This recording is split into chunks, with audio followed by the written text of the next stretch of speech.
Emma Bushback, thank you very much for joining us on the programme. We have some more information for you now. Israeli Prime Minister Benjamin Netanyahu has said that his pledge to destroy Iran's nuclear facilities has been fulfilled, following strikes carried out in perfect coordination with the US military. Take a listen. זוכרים שמתחילת המבצע אני הבטחתי לכם שמתקני הגרעין של איראן יושמדו בדרך זו או אחרת. ההבטחה הזו קוימה. לפני זמן קצר, בתיאום מלא ביני לבין הנשיא טראמפ, ובתיאום מבצעי מלא בין צה"ל וצבא ארצות הברית, ארצות הברית תקפה את שלושת מתקני הגרעין של איראן, פורדו, נתנז ואספהאן. We're now joined by Miri Aysin, who's a geopolitical expert, and he's located in Tel Aviv. Miri, thank you very much for joining us on the program. This whole situation is moving at an unprecedented rate. We saw the strikes occur this morning at about 5:30 a.m. IST, and now we're seeing retaliatory strikes between both countries, Israel and Iran. What are your thoughts on the current situation? I'll surprise you with my woman's voice. It's she sitting in Tel Aviv. Good morning to everybody. I'm sitting in Tel Aviv. We had a big siren a little over an hour ago. I don't like the term retaliatory strikes. Israel has initiated a campaign. The United States has joined in, and this is against the Islamic regime and what they have been doing for over 20 years. Right now, Iran is still showing that it certainly has capabilities that they've been building for so many years. We're all aware of that. The United States of America joining in attacked the nuclear facilities themselves. So right now, from where I'm sitting, that if that was, and I don't want to belittle, right now there are sites inside Israel that were hurt, there are buildings that were hurt, there were people that were injured, but if that is what the Islamic regime through the Iranian Revolutionary Guard air and space capabilities can fire at Israel in the aftermath of the United States bombing out of existence Fordo, Natanz, and Isfahan, as you said before, then I think that we have built both our own defense system, but also we've shown in its own way that you cannot just bluster in that sense. Iran, they exported their capabilities to the Houthis, to Hezbollah, to the Shiites in Lebanon. They exported their ideology, missiles, rockets, and capabilities to Hamas, Islamic Jihad. They've been doing that for the last 20 years. They've been building the nuclear capabilities. And I'm sitting here in Tel Aviv. I'm not happy with what goes on, but I am very, what can I say, almost, I want to say satisfied, but that's the wrong word. I'm accepting to the fact that there's attacks into Israel, but the bulk of them we have defended. And what is happening right now is the destruction, systematically, of these nuclear capabilities together with the platforms. It's not just that nuclear capability. Israel has been attacking the platforms, and in doing so, taking away a threat that has been over my shoulder for the last 20 years. For 20 years, I've been threatened directly by the Islamic regime. Khamenei, including in the last few days, consistently threats our annihilation. And to attack that and destroy that, to me, is to take away the capability from from a regime. This isn't about the Iranian people, and my heart goes out to the Iranian people. But this regime that's ruled there for 45 years, and it is Persian speaking, and it's based inside Iran, has called for our annihilation, has actively sought nuclear weapons, has attacked us through proxies for so many years, and now it's being shown that you can't just do that and nobody touches you. And in that sense, I'm happy. Again, I don't like war, but I'm happy that this isn't about succumbing to the Iranian threats. Rather, it is facing them and taking them out, as I hoped we would do so, and I'm glad that we've done so. Miri, first of all, I'm glad you answered my question that you're satisfied with the outcome of these strikes. So if so, what's next? Donald Trump has ruled out assassinating, well, there was reports that he vetoed an assassination plan for the Ayatollah Khamenei. If the regime is toppled in Iran, how will that country be supported? we've seen instances of a political vacuum and causing even more problems in that region if that does happen. So what's the next move, essentially, is what I'm asking, or in your opinion? So first of all, just even to the question itself, so it was better having the Islamic regime that pursued nuclear weapons, that built its proxies up, that deployed terrorist targets all over the world, including in the UK, in all sorts of different sites. That's okay, but in trying to attack this regime, it's not okay. To me, that's part of the challenge, because I'm not against the people of Iran, and I'm not the one who is going to define what their regime will look like tomorrow morning.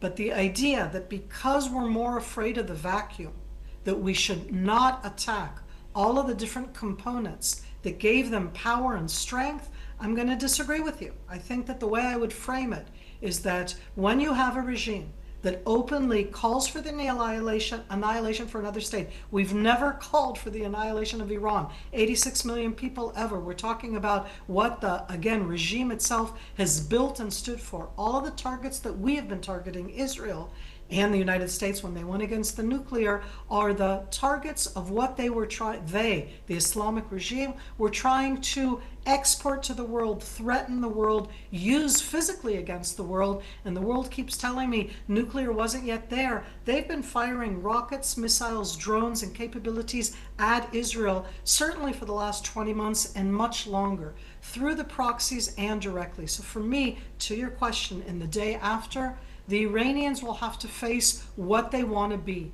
Is the most important part about the Iran, the 86 million people, about annihilating me? Is it about annihilating Israel as a country? Or is it about building a very strong, wonderful 2,500 years of history Persia? I don't get to answer the question of what happens thereafter. Am I allowed, I say as Israel, to impact what that regime has built to be used against me? To me, absolutely. And I say it very clearly because I really do feel that everybody is tiptoeing around the Islamic regime's threats. And I am one who absolutely thinks that war is bad.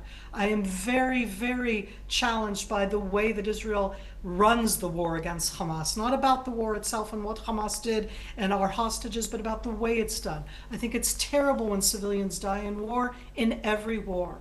But I do not think that the Islamic regime of Iran should be shown as being better than anything after that. It's been such a destabilizing factor throughout the Middle East. It's threatened everybody. It's threatened the United States, the UK, France, Germany. Don't step in, we're going to attack you. What kind of country does that? And I state that because we have been targeting in the Islamic regime targets the nuclear, the missile caches, the Iranian Revolutionary Guard, which is the one over the missiles and the drones, in a very clear-cut way. So yeah, I'm going to hope for the Iranian people, but at the end, it's really not up to us. Miri, I want to move on to the possibility of proxy involvement now. Some news outlets are reporting Hezbollah are obviously holding fire for now. They haven't released a statement yet. Does Israel view that pause as a deterrent success or a sign that Tehran is synchronizing a broader multi-front response that you may soon face alone if the United States doesn't continue to be involved in this conflict? For me, the timing of the beginning of the Israeli campaign of these last 10 days had to do with the fact that we had been attacking and destroying Hezbollah's capabilities last year, September, October, November, until Hezbollah sued for a ceasefire. Hezbollah's 150,000 rockets were supposed to be the Islamic regime, Iran's response, if anybody would dare to attack on Iranian soil. And Israel dared to attack after we destroyed those Hezbollah capabilities. They Hezbollah still have capabilities. They have rockets, they have missiles, they have drones, and not just in the last 5 hours since the US attack, but in the last 10 days, they haven't used them.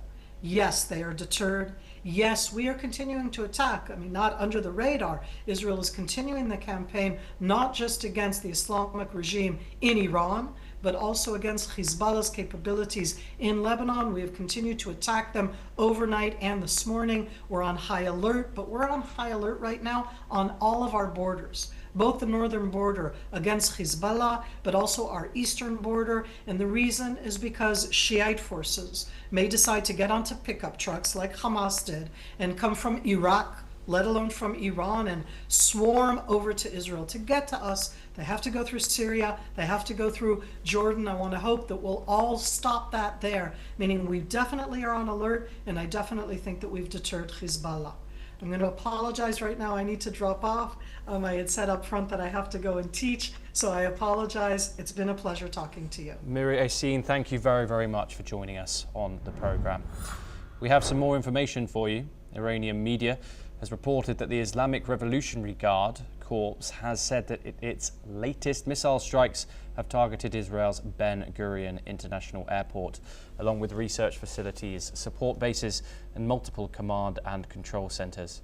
The strike involved both long-range and solid fuel missiles. If you're joining us, we are covering the ongoing situation between Israel and Iran. This comes after the US struck 3 nuclear sites inside Iranian territory. Donald Trump said the strikes completely obliterated Iran's nuclear enrichment facilities and tells Tehran to make peace or face far greater future attacks. And so far since then, we've seen missiles and drones fire between both of the states. Iran's foreign minister has condemned the quote outrageous strikes and warns of everlasting consequences. In regards to these US strikes, they were partaken at the night at about 5:30 this morning IST. In the sites, no increase in radiation levels have been detected. This is coming from the UN's nuclear watchdog. We've had some world responses to these strikes. The UN Secretary General Antonio Guterres has condemned the strikes, saying that there's possible escalation and has told the situation to de-escalate. We've also had a tweet from Iranian Foreign Minister Abbas Araghchi on X.